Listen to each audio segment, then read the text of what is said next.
Police! We're coming in!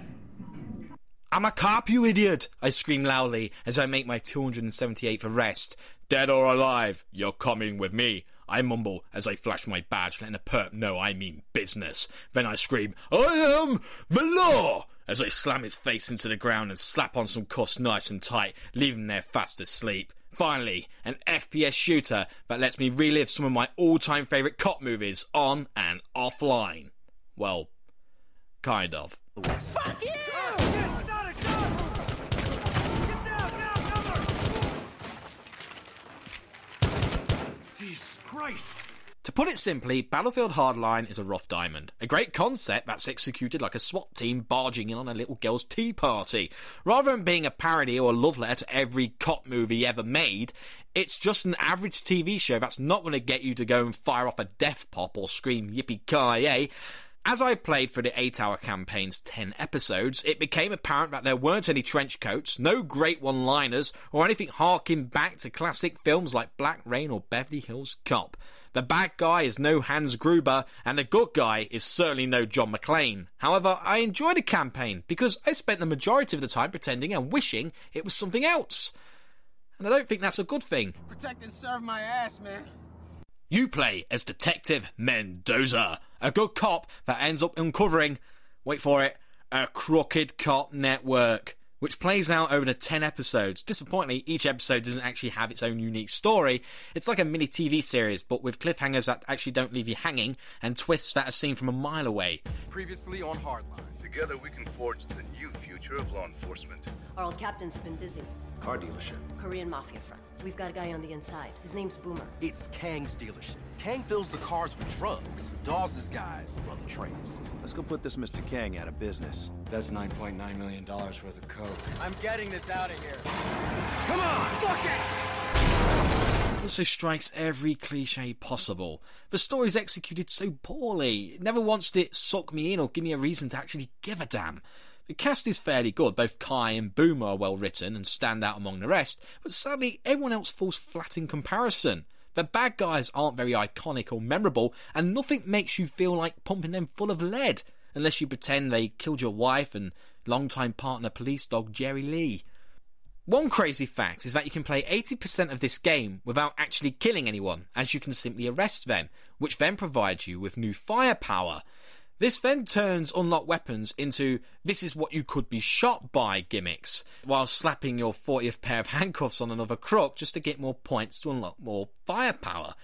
It's a very odd unlock system that rewards firepower for actually not killing people.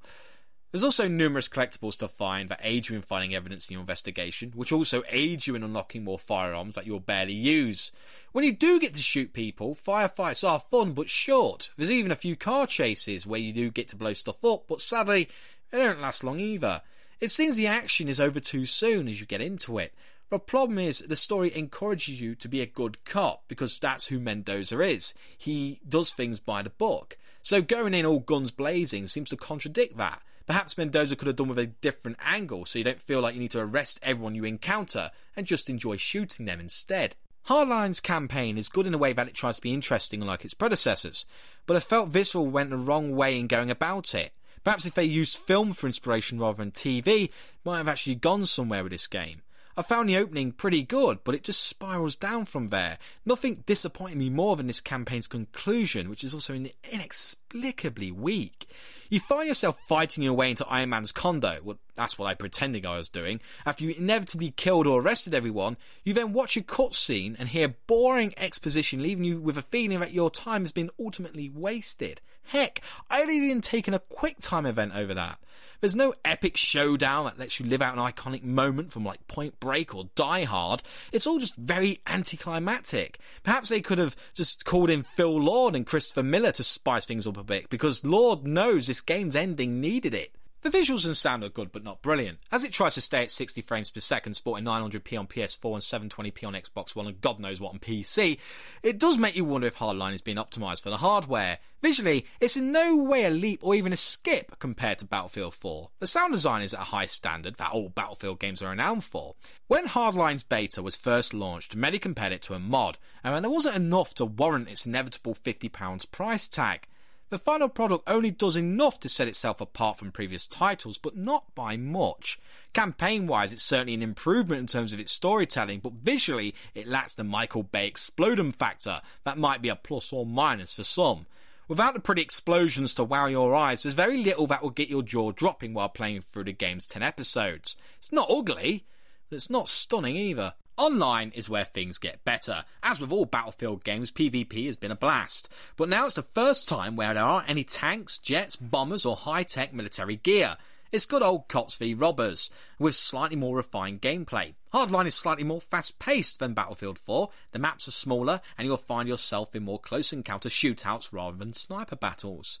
There's also only 9 maps available, which is fewer than previous releases. Levolution returns, adding more destructive ways to change the map's layout, and changes have been made to loadouts. For example, no longer mechanics have trusty rocket launchers, they now have to be found on the map, which cuts down rocket spam substantially. Game modes like Conquest and Team Deathmatch are available. Newcomers such as Heist and Hotwire are a blast to play. Hotwire is like speed the game, but if you slow down you don't actually blow up. You and your team have to capture 5 vehicle objectives and hold them as long as possible. It's pretty much like a mobile Conquest, which is great fun as you get into car chases, ambushes and all sorts of tomfoolery.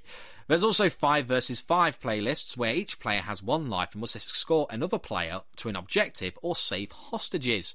These modes live and die on team communication and can be fun to play. However, they are pretty short and not very fulfilling. I hope that Visceral adds more game modes to keep things interesting, because the several on offer don't really keep their appeal for long. For those that actually like the 64-player Conquest stuff, you might consider going back to Battlefield 4 because it simply does it better. Hardline's future now rests on its DLC, and considering the season pass is a whopping $39.99, I'm expecting good things from Visceral. Anything from the Italian Job or even Summerfields from Hot Fuzz would be brilliant. That's the type of DLC I want to see in Battlefield Hardline, and it would raise my opinion of the game substantially. Despite what I would have liked it to be, Hardline is an okay game. The multiplayer is fun despite not having tanks and jets. The game modes like Heist and Hotwire keep gameplay fresh and frantic, and hopefully new additions should give the game a much needed boost. I just hope Visceral get to have some freedom when it comes to DLC. The episodic campaign is better than the last 2 Battlefield games, but I really would have preferred more nods to buddy cop movies rather than crap TV. It's an interesting spin-off and a brave experiment that may someday develop into something better, but Visceral certainly needs to refine its identity and make Hardline stand on its own 2 feet rather than feel like a really, really good mod.